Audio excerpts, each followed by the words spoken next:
दोस्तों, किसी की भी मन की बातें जानने के लिए तीन तरीके होते हैं, लेकिन इन तीनों तरीकों को समझना अति आवश्यक है। यदि आप इन तीनों तरीकों को समझ लेते हैं तो आप किसी के भी मन की बातें बड़े ही आसानी से जान सकते हैं, समझ सकते हैं। तो चलिए इसे एक बुद्ध कहानी के माध्यम से समझते हैं कि किस तरह से आप दूसरों की मन की बातें जान सकते हैं, समझ सकते हैं। बहुत समय पहले की बात है। एक छोटा सा गांव था। उस गांव में दो भाई रहा करते थे। बड़ा भाई अंधा था, जिस कारण वो हमेशा घर पर ही बैठा रहता था, और छोटा भाई खेती किया करता था। लेकिन खेतों में अधिक जानवर आने से पूरी फसलें नष्ट हो जाती थी, जिस कारण छोटा भाई बहुत परेशान हो चुका था। तभी उसे एक तरकीब सूझी। एक दिन उसने सोचा, खेतों में से इन जानवरों को भगाने के लिए क्यों ना मैं अपने बड़े भाई की मदद लूं। वैसे भी बड़े भैया अंधे हैं। अगर वो खेत में बैठे रहेंगे और जानवरों की आहट आने पर वो उन्हें जोर से चिल्लाकर भगा सकते हैं, जिससे हमारी फसलें बच जाएंगी।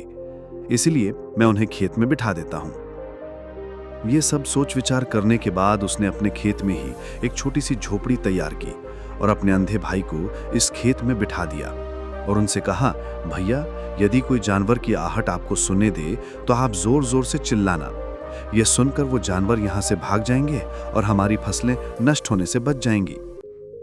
बड़ा भाई अपने छोटे भाई की बात मान लेता है और वो उस दिन से खेत में ही रहना शुरू कर देता है। जब भी किसी जानवर की आहट उसे सुनाई देती तो वो तुरंत जोर जोर से चिल्लाना शुरू कर देता, जिससे वो जानवर उसके खेतों से भाग जाते। ऐसा करते करते कई दिन बीत चुके थे। तभी एक दिन उसके खेत में एक हिरण भागता हुआ आता है और वो खेत के बाड़ को तोड़कर वहां से भाग गया। लेकिन इस हिरण का पीछा करते हुए एक राजा भी उस खेत में आ पहुंचा। तभी राजा की नजर उस अंधे भाई पर पड़ती है। राजा उस व्यक्ति से कहता है कि देखो, मैं यहां पर एक जानवर का पीछा करते हुए आया हूं। क्या तुमने उस जानवर को यहां पर देखा है?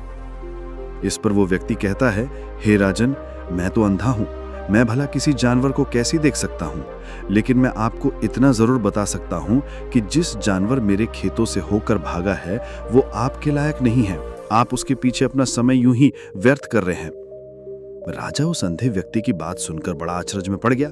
वो ये सोचने लगा कि आखिर ये अंधा है, फिर इसे कैसे पता कि जिस हिरण को मैं तलाश रहा हूं वो हिरण मेरे लायक है ही नहीं। ये अंधा व्यक्ति मुझे कैसे बता सकता है? तभी राजा उस अंधे व्यक्ति से कहता है कि कहीं तुम मुझे झूठ तो नहीं कह रहे। एक तरफ तुम यह कहते हो कि तुम अंधे हो और दूसरी तरफ तुम ये भी कह रहे हो कि जो जानवर यहां से भागा है वो मेरे लायक नहीं है। इस पर वो अंधा व्यक्ति कहता है, हे राजन, जिसे आप एक हिरण समझ रहे हैं, असल में वो एक हिरनी है और वो भी गर्भवती है।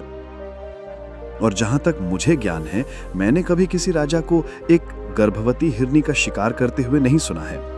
और इसी कारण मैं आपसे ये कह रहा हूं कि वो हिरनी आपके लायक नहीं है। आप उसके पीछे अपना समय व्यर्थ न करें। ये सुनकर राजा और भी अचरज में पड़ गया। वो ये सोचने लगा कि आखिर ये अंधा आदमी ये कैसे जान सकता है कि वो हिरनी है, और तो और वो गर्भवती है। भला ये अंधा आदमी ये कैसे देख सकता है, ये कैसे जान सकता है, आखिर इसे ये कैसे पता चला? ऐसे कई सारे प्रश्न राजा के मन में उमड़ने लगे। अब राजा ने यह ठान लिया था कि मुझे इस बात की तह तक पहुंचना ही है कि आखिर ये अंधा आदमी कैसे जानता है कि वो जानवर एक हिरनी है। ये सोचकर राजा उस अंधे आदमी के पास जाता है और उस अंधे आदमी से कहता है कि देखो, मैं ये तो नहीं जानता कि तुम सचमुच अंधे हो या नहीं, लेकिन मैं तुमसे एक बात जानने आया हूं। क्या तुम मेरे प्रश्न का सही सही जवाब दोगे?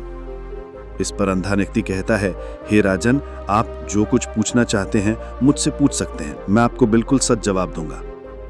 इस पर राजा कहता है कि देखो, एक तो तुम कहते हो कि तुम अंधे हो और दूसरी तरफ तुमने ये बता दिया कि जिस जानवर का पीछा मैं कर रहा हूं वो एक हिरनी है, और तो और वो गर्भवती भी है। आखिर तुम्हें ये कैसे पता चला? तुम्हारे खेत में और भी तो जानवर आते होंगे, और भी तो जानवर यहां से गुजरते होंगे, फिर तुमने ये कैसे अंदाजा लगाया? तभी वो अंधा व्यक्ति राजा से कहता है, हे राजन, आप जिस हिरनी का पीछा कर रहे थे वही हिरनी जब मेरे खेत में आई, उसकी रफ्तार और उसके भागने की आहट से मुझे ये एहसास हो चुका था कि ये एक हिरनी है। और मेरे खेत की जो बाड़ है वो बहुत छोटी है, उसकी ऊंचाई ज्यादा नहीं है।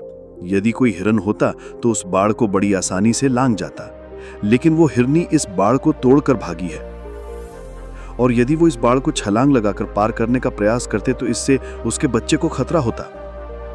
और इसी बात से मैंने ये पता लगा लिया कि वो गर्भवती है। इस कारण वो ज्यादा ऊंची छलांग न लगाकर मेरे खेत की बाड़ को तोड़ते हुए भाग गई। इस पर राजा के मन में एक और प्रश्न उठा। राजा ने कहा, किंतु तुम्हें कैसे पता कि वो एक हिरनी ही है? और भी तो कोई जानवर यहाँ पर आ सकते हैं। इस पर वो अंधा व्यक्ति कहता है, हे राजन, मैं पूरा दिन सुबह शाम यहीं पर बैठा रहता हूँ और मेरी सुनने की शक्ति बहुत तेज है। मैं ये भी जान जाता हूँ कि कौन सा जानवर मेरे खेत में आया है और उसी के आधार पर मैं जोर जोर से चिल्लाता हूँ ताकि वो मेरे खेत से भाग जाएं और मेरे खेत की फसलों को नष्ट न कर पाएं। राजा उस अंधे आदमी का ये जवाब सुनकर पूरी तरह से संतुष्ट हो चुका था। वो मन ही मन ये सोच रहा था कि ये आदमी भले ही अंधा हो, लेकिन ये तो बड़ा ज्ञानी मालूम पड़ता है। इस आदमी से कुछ ना कुछ तो काम निकलवाना ही चाहिए। ये विचार लिए हुए राजा वहां से वापस अपने महल की ओर लौट जाता है। राजमहल पहुंचते ही राजा उस अंधे व्यक्ति से कहता है कि आप तो बड़े ज्ञानी व्यक्ति हैं, आपको किसी भी बात का पता बड़ी आसानी से चल जाता है। आज मैंने आपको यहाँ पर इसलिए बुलाया था क्योंकि मैं आपसे ये जानना चाहता हूँ कि मेरी पत्नी पतिव्रता है या नहीं। इस पर वो अंधा व्यक्ति कहता है, हे राजन, ये कैसा प्रश्न हुआ? इस पर राजा कहता है, मैंने आपसे बिल्कुल उचित प्रश्न किया है, मुझे इस प्रश्न का उत्तर दीजिए। इस पर वो अंधा व्यक्ति कहता है, हे राजन, ये सारी बातें जान दीजिए, आपकी शादी को इतने साल बीत चुके हैं और अब आप ये बात क्यों जानना चाहते हैं? आपके मन में ऐसे प्रश्न क्यों उठ रहे हैं? इस पर राजा जिद करते हुए कहता है, देखिए, आपको मुझे इस प्रश्न का उत्तर तो देना ही होगा। यदि आप मुझे इस प्रश्न का उत्तर नहीं देंगे तो मैं आपको मृत्यु दंड दे दूंगा। राजा के मुख से यह बात सुनकर वो अंधा व्यक्ति कहता है, हे राजन, यदि आप इस प्रश्न का उत्तर चाहते हैं तो उसके लिए आपको मेरा एक काम करना होगा। राजा कहता है, बोलो, मुझे क्या काम करना होगा? इस पर वो व्यक्ति कहता है, इसके लिए आपकी पत्नी को मेरे साथ कमरे में अकेला छोड़ना होगा। उस अंधी व्यक्ति की ये बात सुनकर राजा पहले तो क्रोधित हो जाता है, लेकिन फिर कुछ सोच विचार करने के बाद वो उस व्यक्ति की बात मान लेता है और अपने सेनापति को आदेश देता है, सेनापति जी, इस व्यक्ति को मेरी पत्नी के साथ एक कमरे में कुछ देर के लिए अकेला छोड़ दें। सेनापति बिल्कुल वैसा ही करता है। अब राजा की पत्नी और अंधा आदमी एक कमरे में बंद हो चुके होते हैं। तभी वो अंधा आदमी राजा की पत्नी से कहता है, मुझे आपको छूना है। इस बात पर रानी अत्यधिक क्रोधित हो जाती है और उस अंधे आदमी को वो पकड़ पकड़ कर पीटने लगती है, कभी हाथों से तो कभी लातों से तो कभी पटक पटक कर। इस तरह से उन्होंने उस अंधे आदमी की खूब पिटाई की। उसके बाद किसी तरह से वो अंधा आदमी अपनी जान बचाकर वहां से भाग निकलता है और वो राजा के पास पहुंचता है और वो राजा से कहता है, हे राजन, आपकी पत्नी पतिव्रता नहीं है। ये बात सुनकर राजा अत्यधिक क्रोधित हो उठता है और राजा अपनी तलवार निकालकर सीधा अपनी पत्नी की ओर जाता है और क्रोधित होकर वो अपनी रानी से कहता है, रानी जी, आज जो भी सवाल मैं आपसे करने वाला हूं उसका मुझे सच सच जवाब दीजिएगा, और यदि आपने एक शब्द भी झूठ कहा तो मैं आपका अभी के अभी सर धड़ से अलग कर दूंगा। तभी आगे वो राजा कहता है, मुझे बताइए, क्या आप पतिव्रता हैं या नहीं? इस पर रानी कहती है, हे राजन, आप भले ही मुझे जान से मरवा दीजिए, लेकिन मैं पतिव्रता नहीं हूं। राजा ये बात सुनकर बहुत खुश हुआ क्योंकि उस अंधे आदमी ने जो भी कहा था वो बिल्कुल सच था। ये बात सुनकर तुरंत ही राजा उस आदमी के पास पहुंचता है और आकर उस अंधे आदमी से कहता है, तुम्हें कैसे पता चला कि मेरी पत्नी पतिव्रता नहीं है? इस पर वो अंधा आदमी कहता है, हे राजन, बड़ी सीधी सी बात है। मैंने तो आपकी पत्नी से बस इतना ही कहा था कि मुझे आपको छूना है, और इस बात पर वो इतना क्रोधित हो उठी कि उन्होंने गुस्से में आकर मुझे लात घुसे मारना शुरू कर दिया। और भला कोई औरत किसी और मर्द को कैसे छू सकती है? लेकिन उन्होंने ना आव देखा न ताव, बस लात घुसे मुझ पर बरसाना शुरू कर दिया। वो भी तो एक छूना ही हुआ, और एक पतिव्रता नारी कभी भी पराये मर्द को नहीं छूती। जब मैंने उसे छूने के लिए कहा था वो उस वक्त मुझे मना कर सकती थी, लेकिन उन्होंने तो मुझे पीटना शुरू कर दिया और देखते ही देखते उन्होंने मेरे पूरे शरीर को छू लिया। अब आप भी बताइए, ऐसी स्त्री भला पतिव्रता कैसे हो सकती है? इस पर राजा कहता है, तुम तो बड़े ज्ञानी मालूम पड़ते हो। अच्छा ठीक है, चलो तुम मेरे एक प्रश्न का और जवाब दो। यदि तुमने मुझे इस प्रश्न का सही सही जवाब दे दिया तो तुम यहां से जा सकते हो, मैं तुम्हें नहीं रोकूंगा। आगे राजा उस अंधे आदमी से कहता है कि तुम मुझे ये बताओ कि मैं सच में अपने पिताजी का ही बेटा हूं या फिर किसी और का? इस पर वो अंधा व्यक्ति कहता है, हे राजन, इस बात से आपका क्या लेना देना? आप किसी की भी औलाद हो, आखिर आप हैं तो इस राज्य के राजा, इसलिए इस प्रश्न को जान दीजिए। लेकिन राजा कहता है, नहीं, मुझे इस प्रश्न का सही सही जवाब चाहिए, अन्यथा ये प्रश्न मुझे हमेशा परेशान करता रहेगा। इसलिए मैं इसका सही जवाब जानना चाहता हूँ। यदि तुम इसका सही सही जवाब दे देते हो तो तुम यहाँ से जा सकते हो, मैं तुम्हें नहीं रोकूंगा। इस पर वो अंधा आदमी कहता है, हे राजन, इसके लिए तो मुझे आपकी माँ के पास भी जाने की कोई आवश्यकता नहीं है। मैं आपको अभी अभी ये बता सकता हूँ कि आप किसकी औलाद हैं, लेकिन उससे पहले मैं चाहता हूँ कि आप मुझसे एक वादा करें कि आप मुझ पर क्रोध नहीं करेंगे। राजा ने कहा, मैं तुमसे वादा करता हूँ, मैं तुम पर क्रोध नहीं करूंगा। इसके बाद वो अंधा आदमी राजा से कहता है, हे राजन, आप हैं तो अपने ही पिता के पुत्र, लेकिन आप पर एक कंजूस सेठ की छाया पड़ी हुई है। ये सुन राजा बहुत क्रोधित हो उठा और वो तुरंत तलवार निकालकर अपनी माँ के पास जाता है। वो वहां पर पहुंचने के बाद अपनी माँ से कहता है, माँ, मुझे सच सच बताइए, क्या मैं अपने ही पिता का पुत्र हूं या नहीं? यदि आपने मुझे सही सही नहीं बताया तो मैं यहीं पर अपने प्राण त्याग दूंगा। मुझे बताओ, क्या सच है? इस पर उस राजा की माँ कहती है, बेटा, तू है तो अपने ही पिता का पुत्र, लेकिन तुम्हारे ऊपर एक कंजूस सेठ की छाया पड़ी हुई है। जब मैं एक बार नहाने के बाद अपना मुंह आईने में देख रही थी, तभी उस कांच के पीछे मुझे एक कंजूस सेठ नजर आता है और उसी की छाया तुम पर पड़ चुकी है। ये सुन राजा बहुत खुश हो जाता है और वो तुरंत दौड़ा दौड़ा वापस उस अंधे आदमी के पास पहुंचता है और आकर उस अंधे आदमी से कहता है, तुम्हें ये कैसे पता चला कि मुझ पर एक कंजूस सेठ की छाया पड़ी हुई है? इस पर वो आदमी कहता है, हे राजन, आपने मुझसे कई सारे सवाल पूछे जिनका जवाब मैंने आपको सही सही दिया है। यदि कोई और राजा होता तो मुझे इसके बदले में ढेरों सारे इनाम मिल चुके होते, लेकिन अब तक आपने फटी कौड़ी तक नहीं दी है। इस बात से ही मैंने अंदाजा लगा लिया था कि आप बहुत कंजूस हो। ये बात सुनकर राजा जोर जोर से हंसने लगा और कहता है कि आप जो भी मांगेंगे वो मैं आपको अवश्य दूंगा, लेकिन मुझे ये बताओ कि तुम्हें कैसे पता चल जाता है कि कौन सी बात सही है और कौन सी गलत? तुम किसी भी बात का इतना सटीक और सही जवाब कैसे दे पाते हो? इस पर वो अंधा आदमी कहता है, हे राजन, मैं तो वैसे ही अंधा हूं। यदि मेरी आंखें होती तो मैं किसी की भी मन की बातें बड़ी सरलता से जान लेता। मन की एक भाषा होती है और ये भाषा मनुष्य के शरीर के व्यवहार के रूप में देखी जा सकती है। उसकी आंखों से, उसके होठों से, उसके काम करने के तरीके से, उसकी क्रियाओं से पता किया जा सकता है कि उसके मन में क्या चल रहा है। उसके आधार पर हम किसी के भी मन की बातें जान सकते हैं। लेकिन मैं तो अंधा हूं, मैं देख नहीं सकता, इसलिए मैं क्रियाओं से देखता हूं। यदि मुझे कोई बात जाननी हो तो अगले आदमी को कुछ काम देना पड़ता है, जिस पर वो व्यक्ति किस प्रकार काम करता है, किस तरीके से इस काम को करता है, उसके आधार पर ही मैं ये पता कर पाता हूं कि उसके मन में क्या चल रहा है। तभी वो राजा कहता है, तो क्या इसका अर्थ ये हुआ कि मैं भी किसी के मन की बातें जान सकता हूं? इस पर वो अंधा आदमी कहता है, हे राजन, अवश्य, आप भी किसी भी व्यक्ति के मन की बात जान सकते हैं, किंतु उससे पहले आपको अपने ऊपर काम करना होगा, और वो काम है अपने मन को शांत करना, अपने मन को वर्तमान में लाना होगा, जिसके लिए मैं आज आपको 3 तरीके बताने वाला हूं। और ये तीनों ही तरीके बड़े ही आसान और सरल है। किंतु हे राजा, उससे पहले आपको एक काम करना होगा, अपने मन को एकाग्र करना होगा। जब हम अपने मन को एकाग्र करते हैं, अपने मन को वर्तमान में लाते हैं, तो हम दूसरे के मन की बात जान सकते हैं, क्योंकि वो आदमी अभी भी अपने मन में वर्तमान में ही सोच रहा है और हमें भी मन को वर्तमान में ही लाना होगा, तभी हम उसके मन की बातें जान सकते हैं। यदि हम अतीत में हुई घटनाओं के बारे में सोच रहे हैं तो वो जो अगला आदमी वर्तमान में सोच रहा है, वर्तमान में अपने मन में बात कर रहा है, वो हम जान नहीं पाएंगे, क्योंकि हम तो अतीत की घटनाओं में डूबे हुए हैं। इसलिए किसी के भी मन की बात जानने के लिए सबसे पहले हमें हमारे मन को एकाग्र करना होगा, उसे वर्तमान में लाना होगा। आगे वो व्यक्ति राजा से कहता है, हे राजन, जो 3 तरीके मैं आपको बताने वाला हूं, इन 3 तरीकों से बड़ी आसानी से किसी के भी मन की बातें जान सकते हैं। उसके बाद वो अंधा आदमी राजा से कहता है, हे राजा, जो सबसे पहला तरीका है वो है आंखों पर ध्यान देना। किसी व्यक्ति से बात करते वक्त उसकी आंखों में देखना, उसकी आंखों पर ध्यान देना जो सबसे ज्यादा जरूरी है, क्योंकि आंखें बोलती नहीं पर बहुत कुछ कह जाती हैं। यदि हम किसी व्यक्ति की आंखों के इशारों को समझना सीख जाएं, तो हम ये जान पाएंगे कि व्यक्ति के दिमाग में क्या चल रहा है, वो क्या सोच रहा है, और अभी वो क्या करने वाला है।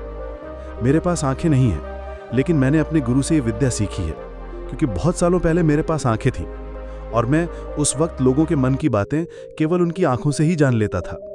इसलिए यदि आप भी दूसरों की मन की बातें जानना चाहते हैं तो आपको भी उनकी आंखों पर गौर करना चाहिए, जैसे कि उनका आकार कैसा है, वो कब, कहाँ और किधर देख रहे हैं। यदि उसकी आंखें यहाँ वहाँ घूम रही हैं जब आप उससे बातें कर रहे हैं, तो वो यहाँ वहाँ इधर उधर मुंह मोड़ रहा है, कभी ऊपर तो कभी नीचे या कभी आसपास, या फिर उसकी आंखें खुश नजर आ रही हैं या फिर आंखें निराश नजर आ रही हैं। जैसे कि चोर होता है, उसकी आंखों में जब हम देखते हैं तो हमें ये पता चलता है कि अगले आदमी ने कोई गलती की है। ठीक उसी प्रकार जब हम किसी चालाक व्यक्ति की आंखों में देखते हैं तो आपको पता चलेगा कि उसकी आंखों में एक भाषा होती है।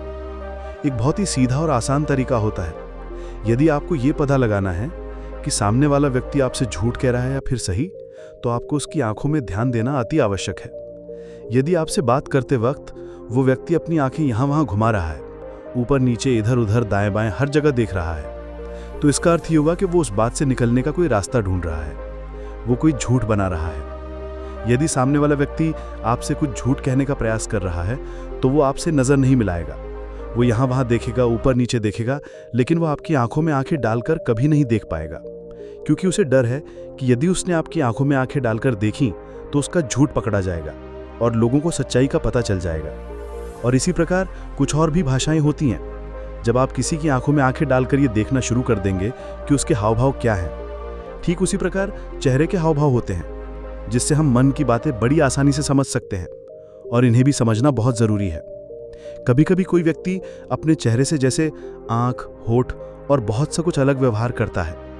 यदि आप किसी व्यक्ति के चेहरे में गौर करेंगे तो आप आसानी से समझ पाएंगे कि वो व्यक्ति निराश है, जब व्यक्ति बहुत उदास है, या फिर वो बहुत खुश है, या फिर उसे कोई बहुत बड़ा दुख है। वो अपने अंदर क्या महसूस कर रहा है, ये सारी बातें हम उसके चेहरे के हाव भाव से पता कर सकते हैं। फिर चाहे इंसान जबान से कुछ बोले या ना बोले, लेकिन आप उसके चेहरे से सब कुछ पता कर सकते हैं। आगे वो व्यक्ति राजा से तीसरा तरीका बताते हुए कहता है, हे राजन, इसी प्रकार तीसरी भाषा भी है, अर्थात तीसरा तरीका भी है, और वो है हाथ के इशारे और शरीर का व्यवहार। मन की बात समझने के लिए हमें हाथ के इशारे और शरीर के व्यवहार को समझना बहुत आवश्यक है। कोई व्यक्ति जब बात करता है तो आपने देखा होगा कि वो अपने हाथों को हिलाता रहता है, अपने हाथों से इशारा करता रहता है। बातों के साथ साथ अपना शरीर का जो व्यवहार है, अर्थात बॉडी लैंग्वेज, उसका भी पूरा उपयोग करता है, जिससे हमें ये पता चल पाता है कि वो व्यक्ति हमारी बातों पर कितना ध्यान दे रहा है और उसके मन में क्या चल रहा है। शरीर के व्यवहार को देखने के लिए उसके हाथ मटकाने, शरीर मटकाने और चेहरे पर बार बार हाथ लाने, हाथों का एक दूसरे से मसलना, ऐसी बहुत सी क्रियाएं होती हैं, उस पर हमें ध्यान देना अति आवश्यक है। मन की बात को समझने के लिए हमें शरीर के व्यवहार को भी समझना पड़ता है। यदि हम इन तीन तरीकों को सही तरीके से ध्यान देकर इन तीन तरीकों को अच्छे से समझ लेते हैं तो हम बहुत जल्दी किसी भी व्यक्ति के मन की बातें बड़ी सरलता और सहजता से जान सकते हैं। इसलिए यदि आपको किसी के मन की बातें जाननी हैं तो आपको उसकी आंखों पर, उसके चेहरे पर, उसके शरीर के हाव भाव को और उसके हाथों को ध्यानपूर्वक देखना और समझना होगा, जिससे आप ये समझ पाएंगे कि आखिरकार उसके मन में क्या चल रहा है और वो क्या सोच रहा है। लेकिन उनसे पहले आपको अपने मन को एकाग्र करना होगा, शांत करना होगा और अपने मन को वर्तमान में लाना होगा।